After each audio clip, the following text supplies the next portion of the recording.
I'm Winkle from New Mexico State University. I welcome you to a short little instructional video for how to really get started on Ferling's E minor etude for the 2020 All-State auditions. The tempo marking on this is largo lagrimoso, and always when you're learning and studying a new piece of music, whether it's an etude or a solo, it's really important to look up your terms so that you learn a little bit as you go along instead of going, I don't know what that means. The lagrimoso is really important. Largo, of course, means very slow. It's one of the slowest tempos we have. And lagrimoso meaning in a sad or mournful way. And so that'll help you really set the tone for what you're trying to communicate through this piece of music. It's in 3/4 time, and the tempo is marked very slow. It's quarter note equals 50 to 60. And you should practice trying to figure out, you need to use a metronome every time, and you need to start with knowing in your body how fast 50 is going to feel, because it is quite slow. I suggest that you start this etude, learn it to the 8th note, and if you need help figuring that out, ask your band director for a little bit of help. And you should know that there are, in 3/4 time, there's going to be 6/8 notes per measure. This etude, it looks hard, but it's not really that hard. And you need to be very precise at a slow tempo. Eventually, you may want to feel it in 3/4 time, but I prefer to feel it in 6 so that I know that I'm absolutely even on that. There are some places where there are some grace notes and it looks like, wow, that's really busy. But you have to make a choice about where they're going to be placed. So in your 3rd measure is going to be your first place where it's like, what do I do with that?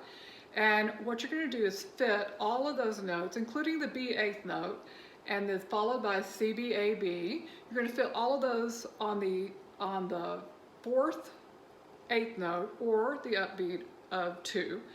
The next note, which is a repeated B, if you notice, has a little slash through its tail, and that means to play it quick. So that note is really attached to the D that comes after it.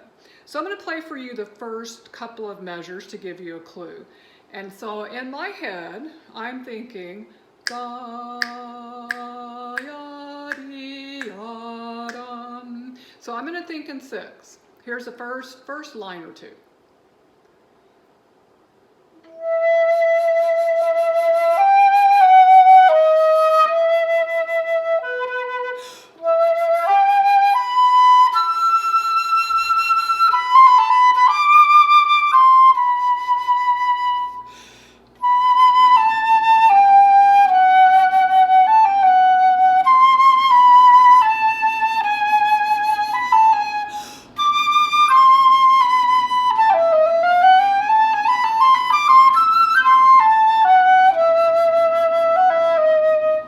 Now that brings us to that whole big group of notes on the 2nd line that looks really impossible. It is so not impossible. You're going to think of those when you're playing to the 8th note. You simply need to think like they're 16th notes. So 1 T theta, 2 T theta, 3 da da da dee da da da dee ya dee ya dum. The big trick is you're going to end up going kind of fast, and then you have to slow down. That last group is half the speed of the notes before it in measure 7. So be sure, this is one reason that it's really important to practice this etude to the 8th note to get that very comfortable and absolutely accurate. As someone who listens to a lot of auditions, I will tell you that that's the main thing that I'm listening for, especially through the longer notes. It's the longer notes that get us in trouble, is to see if the relationship of the notes are the same from note value to note value. And that can put you on top or keep you from making a group. So be sure you really understand the rhythm to it. The other thing that I would tell you to focus on, because you're only going to play the first 16 measures of this piece, be above average, learn the entire etude, and then you see what the context of the selected part is. If you have time and you feel like you can. Really the first 16 measures are the more challenging, but enjoy it and learn all of it. The other thing that it's going to be looked at and really listened to is going to be dynamic contrast and vibrato. If you don't know how to make a piano, a soft dynamic, or a forte dynamic, I'm going to explain it to you really quickly because they're very important.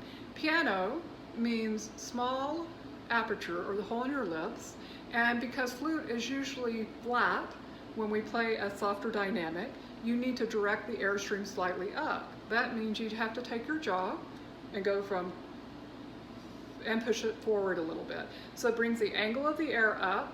This controls the volume of the air, and the airspeed is still fairly fast. In order to play forte, you want to open up your aperture, direct the air down, because the flute's tendency is sharp when we play loud, so you make that adjustment. All your other dynamics are somewhere within that range of opening and closing the aperture and moving the jaw forward or back. So again, forte is open, more volume, and direction of air is down. Piano is closed. Think about turning your radio up or turning your radio down, and then the direction of air is more up. So that'll help you manipulate that. When you do a crescendo, you're starting piano, you close the aperture, air is up. In order crescendo, you open and you fan the air down.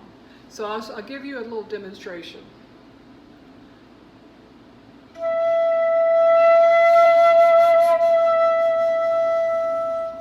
And if you watch my jaw, you could probably maybe be able to see my jaw go forward and back. What you can't see is how much I'm opening or closing the embouchure hole. The best way to learn how to do that is to simply practice, and practice it with your tuner on, and see if you can hold the note steady, if you can hold the pitch steady, no matter if you're playing piano or you're playing forte, and that's a good starting point. Vibrato on this is very important. You want to have a vibrato that's more like a singer than a nervous goat, which would be probably most people's preferences for everything. But vibrato is simply a sympathetic reaction between your glottis. When you cough, you can put your hand right there and cough, you can feel that muscle. It goes across so your saliva doesn't go down the wrong pipe and you choke, and your abdominal cavity. So they both are working together, and as a column of air comes up and we set it into vibration, it creates a warmth to the sound. Flutes have used this for a long time because our pitch is very pure. Therefore, it's really hard to be right all the time. So we're just undulating changing between flat and sharp of any given pitch, and it warms what is really a pretty thin sound, and it makes it sound a whole lot darker. Now, let's go on just a little bit from there. In measure 8, this is one of the first places where you really have to consider your dynamic and your breathing, because this is the one that's kind of hurts me sometimes if I don't get the right type of breath, and if I play too loud too soon, I will not make it to the next breath I want to make it to. So I'm starting in measure 8, line 3, first measure, on the B natural. So you have to aim really high because B is very flat. Bum, bum, bum, bum, T. And on that G where you have the accent, think if you put that accent below the note, you get a decrescendo. So you want to tongue it fairly hard and decay, and that will get you the right style. In measure 9, after you do your D sharp to E natural trill, that C sharp, don't forget to play D sharp on the back end of that, goes on, it's not a fast one. If you notice, those notes are written like a rhythm, and so you're going to put that on the upbeat of 3. So if you're playing slow, ornaments are slow. If you're playing fast, ornaments are faster. So you want to keep it in the context of what you're playing. So I'll start for you on measure 8 and give you a little bit more of what this is going to sound like.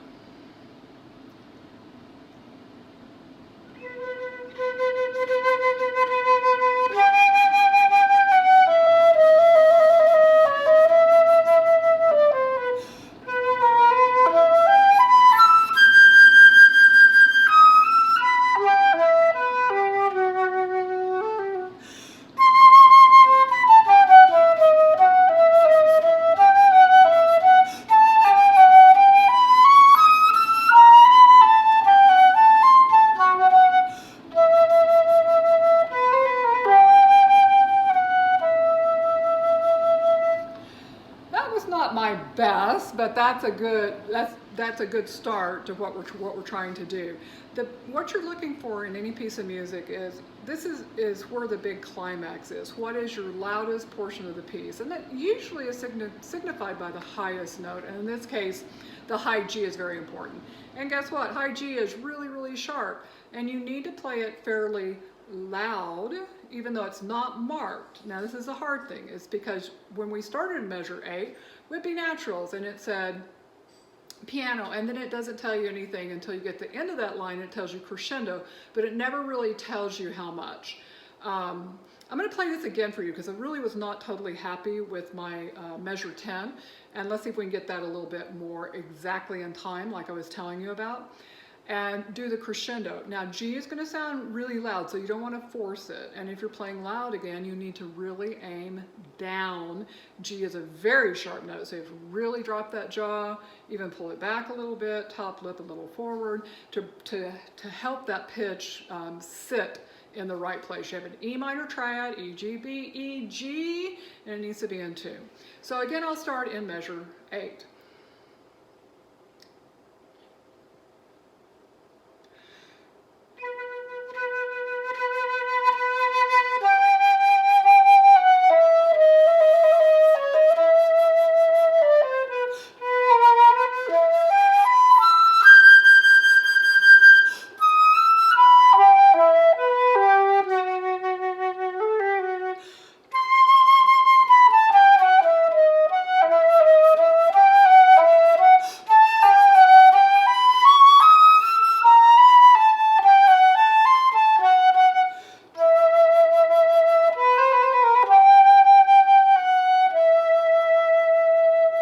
So the big measure for this excerpt, for the portion you're asked to learn, is in measure 15, and you're going to that, basically to the high E natural, which is your home note or your tonic note for E minor. Rhythm, absolutely important, and if you do learn this to the 8th note, you'll do yourself a huge favor. If you don't know how to do that yet, that's a skill that we need to learn how to do. And get your band director or somebody that knows how to do it to help you a little bit. And I think you're going to do just marvelous. Remember, this one is largo lagrimoso, so make it very heartfelt, and may always make music. You may have a little bump in the road somewhere, but just make music. One of the most important things in preparing for this type of audition, record yourself. Record yourself daily and listen back to yourself, because a lot of times you can make your own decisions about, oh, I thought I was playing piano, or I thought I was playing forte, but it doesn't really come out. So use those tools that we all have right now, and enjoy your journey on Ferling's E minor sonata. Thanks for listening. Bye.